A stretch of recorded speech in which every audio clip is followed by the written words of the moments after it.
Maayong buntag, guys. Ako si Mama Emma ug siya si Jojo. Jojo. So, hawod na kayo ay cover ang mouth. Hawod na kayo magbisaya si Jojo, guys, no? Nag-school na gud ka, no? Asa gani ka nag-school? Nagkaligotan. Ayuson. Kinsa gani imong teacher? Ma'am Annalyn. Si Ma'am Annalyn. Ganahan ka sa iya, ha? Isog siya, dili. Iso. Isog. Iso. Isog ayo. Magunsa day siya. Palo. Magpalo. Mauna.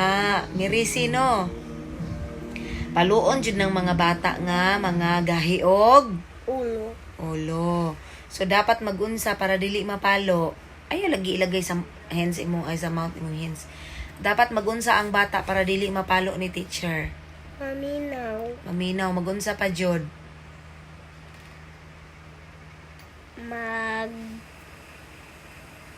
Mag-upo. Magunsa pa jud. Magsulat. Magsulat. Magunsa pa jud para dili masuko si teacher. Magunsa pa ang mga bata. Maminaw ug magunsa pa.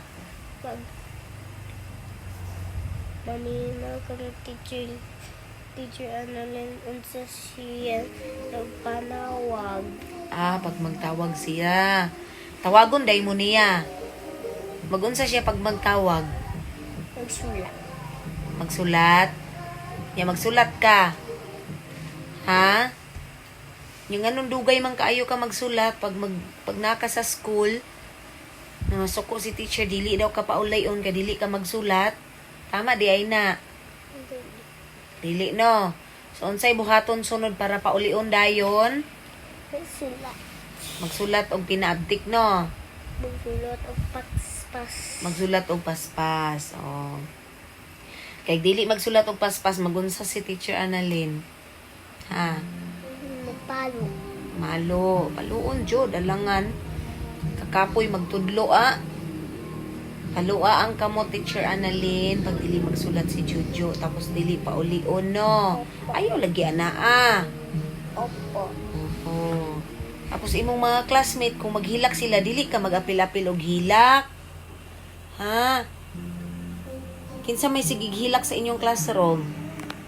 Si Arky. Magunsa man siya maghilak, magunsa.